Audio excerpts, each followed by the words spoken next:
विकास से विकसित विधानसभा पहुंचाने में हमारा संकल्प रहेगा। देखिए, भादु कोटा के कार्यक्रम में विपक्ष ने किया, समाज ने नहीं किया, धर्म ने नहीं किया। इस बार प्रतिद्वंदी कौन होगा और क्या मार्जिन की आप अपेक्षा कर रहे हैं जो काम आपने कराया उस आधार पर? देखिए, विकास के सामने कोई प्रतिद्वंदी नहीं है, हम विकास करने निकले हैं। कुछ पुल पुलियाओं को लेकर भ्रष्टाचार के गंभीर आरोप लगे आपकी कॉन्स्टिट्यूंसी में खासकर। बारिश बहुत तेज हुई, इसको भी आप जानते हो, और बारिश तेज होने के कारण कई ऐसे रास्ते में क्षतिग्रस्त हुआ, लेकिन हम क्षतिग्रस्त को ठीक किए, सुधरवाए। जहां गड़बड़ थे, अगर जिन्होंने गुणवत्ताहीन काम किया होगा उस पर कार्रवाई भी कर रहे हैं। ये भी माना जाता है कि सरकार जो भी कर्जा लेती है वो सरकार पर कर्जा नहीं होता, जनता पर होता है। इसको कहाँ तक देखते हैं आप? देखिए, ये तो पॉलिटिक्स वाले बोलने वाले लोग बोलते हैं। नहीं, इकोनॉमिक्स की थ्योरी है ये। मैं बताया ना, ये जिससे पूछते हैं वो भी पॉलिटिक्स से जुड़ा हुआ आदमी रहता है।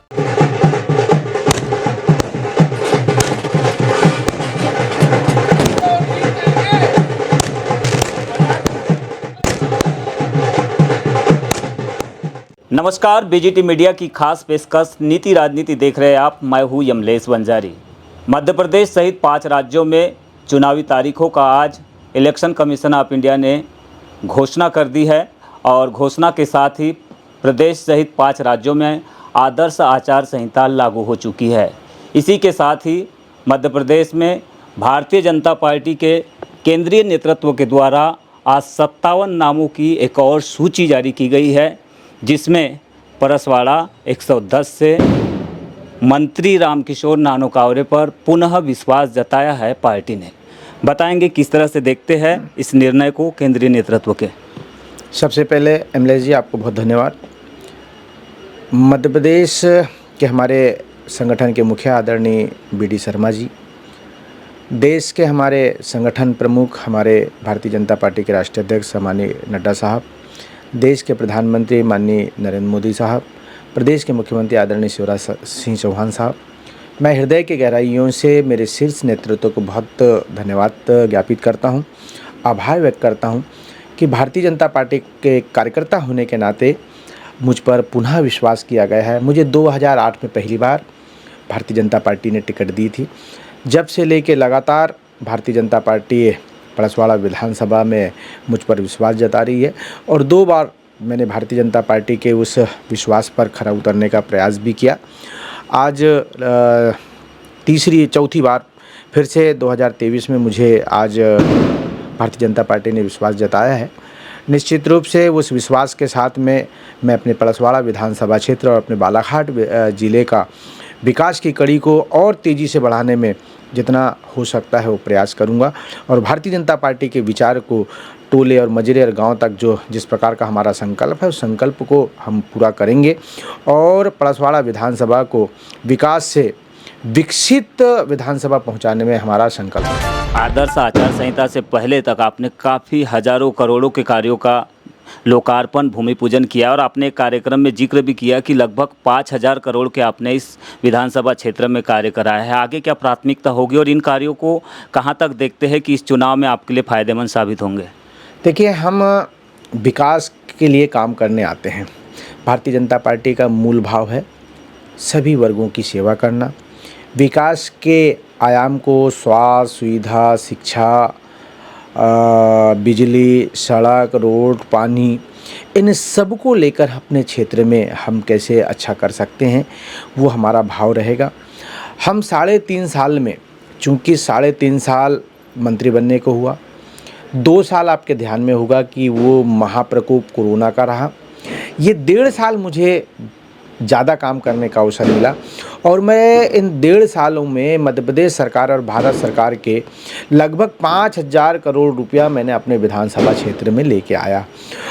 सिंचाई के क्षेत्र में मैं लगभग 1000 करोड़ रुपया, जो आपके ध्यान में है, लामता का हमारा पेस्टाइज परियोजना, अभी हमने पड़सवाड़ा के बगली पाट के बंजर नदी को बांध के हम 40 गांव के किसानों को पानी देंगे। 8000 हेक्टेयर हम सिंचित करेंगे, रबी भी और खरीफ भी। तो इस प्रकार से हम जल संसाधन के माध्यम से हम सिंचाई के रकबा को बढ़ाने का काम किए। ERM योजना है भारत सरकार का, उससे हम 324 करोड़ रुपए लेके आए हैं। उससे हम ढूटी से लेकर टेल तक के पानी लेके जाएंगे। ये हम जल संसाधन से हम स्वास्थ्य सुविधा, क्योंकि कोरोना में हमने देखा था कि कोरोना में किस प्रकार के स्वास्थ्य सुविधा में हमारे को परेशानियों का सामना करना पड़ा था, तो हमने लामता परिक्षेत्र को सामुदायिक स्वास्थ्य केंद्र दिए हैं। हम पड़सवाड़ा में स्वास्थ्य सुविधा को अच्छा अपडेट किए, हमने लामहट्टा को अच्छा अपडेट किए। तो हम स्वास्थ्य सुविधा को बेहतर से बेहतर बनाने का काम किया। हम शिक्षा के क्षेत्र में हम महाविद्यालय, नवीन महाविद्यालय हमने हट्टा में लेके आए। हम लामता को MSc क्लास खुलवाए, हम पड़सवाड़ा में MSc क्लास खुलवाए, और हमारा रजेगांव CM राइस और पड़सवाड़ा ट्राइबल CM राइस। हम शिक्षा के गुणवत्ता अच्छी हो उसकी चिंता कर रहे हैं। हम ऊर्जा के क्षेत्र में बिजली, हमारा भौगोलिक दृष्टि से हमारा विधानसभा बहुत बड़ा है, लेकिन हम 60 करोड़ रुपये अपने विधानसभा क्षेत्र में लाएं। एक सब स्टेशन हम समनापुर में बनाने जा रहे हैं, एक सब स्टेशन बगोली में, ताकि हमारे पूरे क्षेत्र की बिजली फीडर सेपरेशन का अलग काम है, और सारे हमारे जो दबाव वाला क्षेत्र था, वो बिजली के जो कमज़ोर क्षेत्र था, उनको हमने अपग्रेड किया है, और वहाँ बिजली की व्यवस्था अच्छी तरीके से हम दे रहे हैं। हम सभी समाज के लोगों के उत्थान के लिए हमने सामुदायिक भवन देने का काम किया है। ऐसे अगर मैं निर्माण कार्य गिनाऊंगा तो 1000 करोड़ रुपए से ऊपर हम अधोसंरचना के क्षेत्र में, जल संसाधन के, ऐसे टोटल अगर पड़सवाड़ा में 1.5 साल में बोलेंगे तो 5000 करोड़ रुपए का हमने काम किया है। भारतीय जनता पार्टी को खासकर रिलीजियस मैटर से जोड़ा जाता है, रिलीजियस राजनीति से जोड़ा जाता है, यानी कि धर्म की राजनीति के नाम पर राजनीति करने के आरोप लगते हैं। लेकिन पड़सवाड़ा विधानसभा क्षेत्र में ये देखने मिले कि पॉलिटिक्स ऑफ पॉलिसीज हुई है, नीतियों की राजनीति हुई है रामकिशोर कावरे की ओर से। इस पर आपके क्या विचार है, और ये नीतियों की राजनीति का आइडिया कहाँ से आया आपके पास? देखिए, मैं सेवा करने आया हूँ। मैं सबसे पहले मनुष्य हूँ, और जब मैं मनुष्य हूँ तो मुझे ईश्वर ने यहाँ पे भेजा है। भारतीय जनता पार्टी ने मुझे सेवा करने के लिए, तो मेरे लिए सब बराबर हैं। और जब मैं सब बराबर हैं इस भाव को लेकर जाता हूँ, तो मेरा आदिवासी भाई भी बैठा हुआ है, मेरा OBC भाई भी बैठा हुआ है, SC भाई भी बैठा है तो सब मनुष्य ना।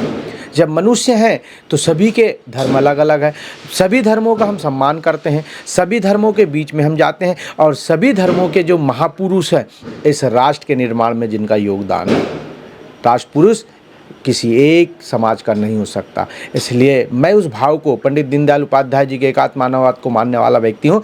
इसलिए मैं ट्राइबल बेल्ट में, यदि रानी दुर्गावती ने इस देश की आज़ादी में अपना योगदान दिया है, यदि रानी अवंतीबाई ने इस देश के आज़ादी में योगदान दिया है या दी है, यदि भगवान बिरसा मुंडा ने देश की आज़ादी में अपनी जान की कुर्बानी दी है, यदि रघुनाथ और शंकर शाह जी ने दिए, तो सभी महापुरुष, बाबा भीमराव अंबेडकर जी ने संविधान रच के इस देश के नियम और कानून बनाए, तो हम सभी महापुरुषों की चिंता करते हैं, और सभी धर्म की चिंता करते हैं, सभी समाज की चिंता करते हैं। इसलिए मेरे पड़सवाड़ा विधानसभा में इस प्रकार का कोई आरोप देखने को नहीं आया होगा। भादु कोटा के कार्यक्रम में खासकर आरोप प्रत्यारोप खूब हुए, क्या जवाब देना चाहेंगे इनको? देखिए, भादु कोटा के कार्यक्रम में विपक्ष ने किया, समाज ने नहीं किया, धर्म ने नहीं किया। नहीं, ट्राइबल वर्ग से भी कहीं ना कहीं बात सामने आई थी। कांग्रेस का व्यक्ति था, आप जिनने विरोध किया वो कांग्रेस का व्यक्ति था, लेकिन हमारे कार्यक्रम में आदिवासी समाज का व्यक्ति समल सिंह धुर्वे जी भी धोती और वो पहन के वहाँ पे कार्यक्रम में शामिल हो। हम बड़ा देव की भी पूजा किए, तो हम राम कथा को भी बताए। हमने जो हमारा आध्यात्म है उस आध्यात्म का वर्णन करने का काम किया। हमारे 15 सरपंच, आदिवासी सरपंच उस कार्यक्रम में थे, तो समाज ने विरोध नहीं किया। कांग्रेस, आप उसमें विरोध में देखोगे तो कौन गया था वहाँ पे? आदिवासी समाज का व्यक्ति नहीं गया था, कांग्रेस का जनप्रतिनिधि। अब कांग्रेस का जो नेता था वो उस वर्ग से आता है, तो राजनीति में कोई वर्ग उसका तो है नहीं, लेकिन किसी धर्म का हमने वहाँ पे कोई और उससे किसी धर्म को आहत नहीं पहुँचा। ये तो सामाजिक समरसता के क्षेत्र में हम काम कर रहे हैं, लेकिन कांग्रेस के लोगों ने इस प्रकार का रचना रची थी, लेकिन वो फेल हो गए। हाई कोर्ट गए, न्यायालय गए, न्यायालय ने भी उनको लताड़ लगाया।